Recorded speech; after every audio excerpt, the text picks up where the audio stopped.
Ko'pchilik ayollarimiz klimaks yoshi 35-40 yoshdan keyin bo'ladi deb o'ylaymiz, lekin bu 18 yoshda ham bo'lishi mumkin. Qanday qilib deb o'ylaysizmi?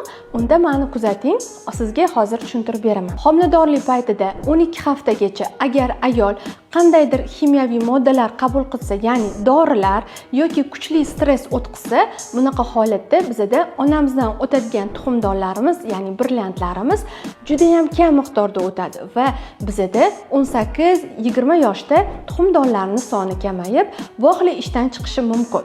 Bundan tashqari, sog'lom bo'lib turib, tuxumdonlari yetarli bo'lgan ayollarimizda qanday kamayishi mumkin?